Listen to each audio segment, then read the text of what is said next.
Greetings everyone, I'm Mar. Once again, this is my opinion. As you can tell from the title, I'm continuing my trek through the episodes of Everybody Loves Raymond, one season at a time, one episode at a time. We're now on Season 6, Episode 17, The Skit. This is another episode that was written by Lou Schneider, and this one's going to be interesting because it's the fact that Ray and Debra finally get a return volley. We've seen it a couple times, but not in this manner. And boy, this will be interesting to talk about. Before I get too far into it, just a reminder, if you do want to support the channel, both the Patreon and PayPal links are down below. You want to do one-off support or a one-off request, go the PayPal route. You want to continuously support the channel and gain access to videos early, go the Patreon route. Either way, your support is appreciated. The Skit. Another episode I saw in syndication, but this, if I remember correctly, was a little bit after I'd already started watching the show. I don't know if it was before or after the first run episodes I was watching started, but it's definitely after I was watching it. And just as a little aside, I did not plan this, but if I'm looking at the clock right from when I'm recording this, about the time we get to Season 8, which is when I was watching the episode's first run, will be around the time when they started airing, give or take. It's going to depend on how long it takes me to get through Season 7. And all that. I don't know if I might time it right, but it would be interesting if I could do it like for the 20th anniversary. Just a little food for thought. Just sharing that for those of you who are continuously watching these reviews one after another. Now, the plot of this episode is that it is Lee and Stan's anniversary. Now, for those who've watched the show a long time, remember Lee and Stan are two of Frank and Marie's best friends. Stan, one of Frank's lodge buddies, he always hangs out with him, and then Lee, his wife. That seems to be the thing with this, is that Lee just seems to be there because she's Stan's wife. That's basically her whole character development. Sad but true. They've known him for years, and because it's a big one, Frank is doing a speech. But he just can't seem to get it right, and Robert's the one who's supposed to be helping him. He decides to stop, and then Frank decides he's not going to do it. And he does his usual self, saying stuff like, now the only thing I have to do is eat shrimp. So, since he's there, Marie decides to draft Ray into writing it.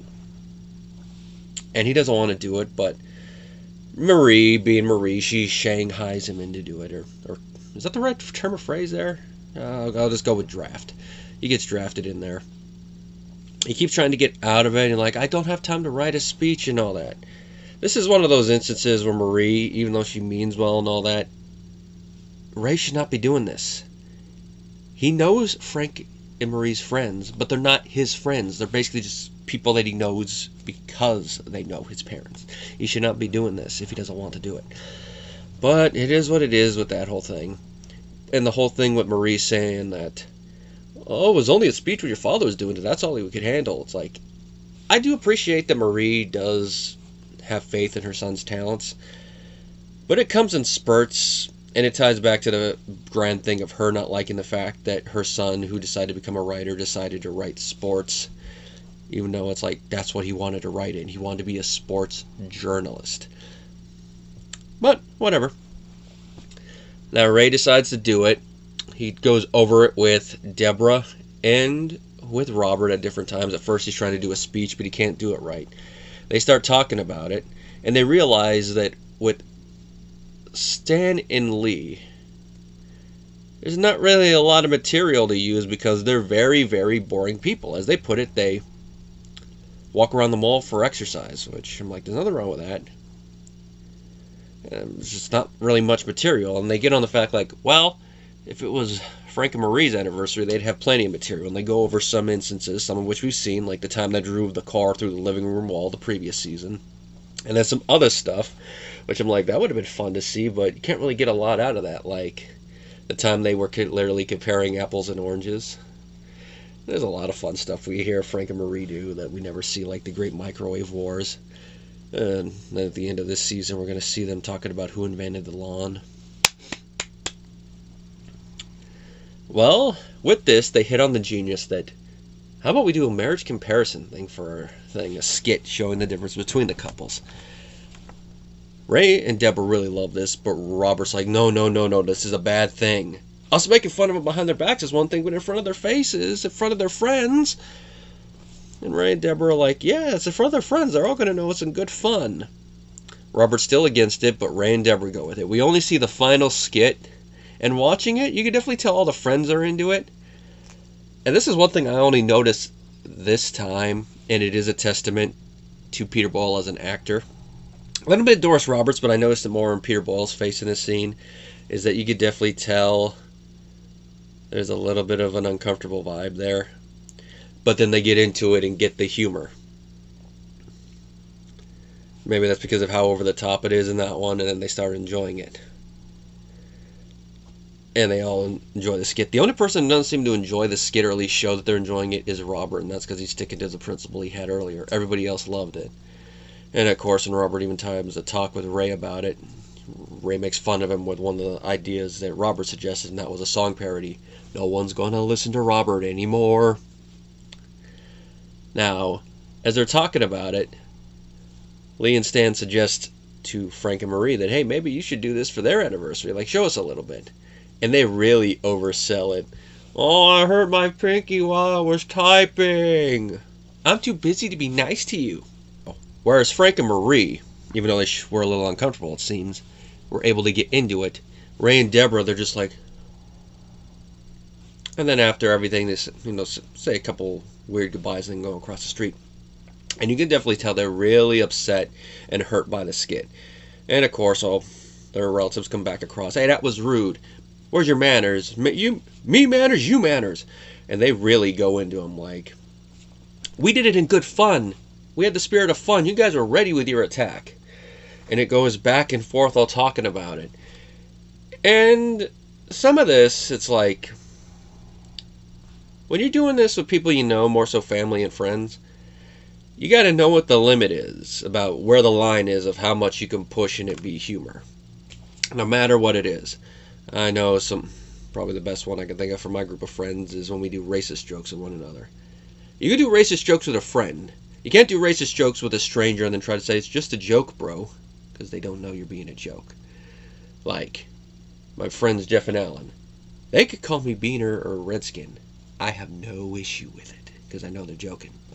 Random guy off the street comes up and calls me either of those, or because of my lighter skin calls me stupid white bread. No, that's not gonna fly.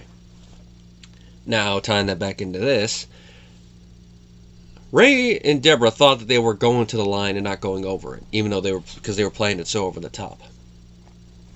Now, with how Frank and Marie were doing it, they went over the line, I will say that.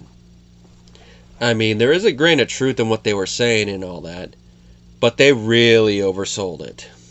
That's the thing. They really, really oversold it. I know some people are going to say, well, so did Ray and Debra. Yeah, but they stood to the line. Frank and Marie went over the line with some of their stuff.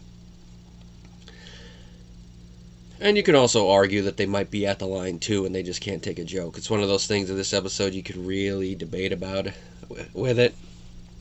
But considering the history of Frank and Marie, you know they knew what they were doing. We've seen them do this stuff time and again. More so Marie than Frank, but Frank, he gives 0 Fs, as we've seen in other episodes and heard about him in past stories and all that. And some of the stuff he said, like, bad haircut, I can still see your face. Now, they talk about it and they get to a consensus at the end, and Frank has the line, starts it with, you think you're telling us something we don't know? Marie knows she's a big pain in the ass. And Frank knows he's a pig with shoes. Basically, it's like saying that's the reason they found the whole skit enjoyable, because you're using stuff we know about ourselves and you're overblowing it for comedy purposes, and we enjoy it, and that's why our friends enjoyed it too. Whereas when we do it, regardless of whether we go in the line or over it, it's going too far. And of course, when they finally do admit stuff about it and then everybody leaves, they start arguing amongst themselves, the two of them. And it's like, can't win, can't win. Now, that's the main plot of it. Another thing with the opening and ending involves Marie's silver spoons, where she's polishing them in the opening one, and apparently that's one of the things going to Robert in the will. And at the end, he's looking over them all like, hey, there's one missing. And he's looking for it, and apparently Ray stole it. And he's waiting outside the window with it on his nose.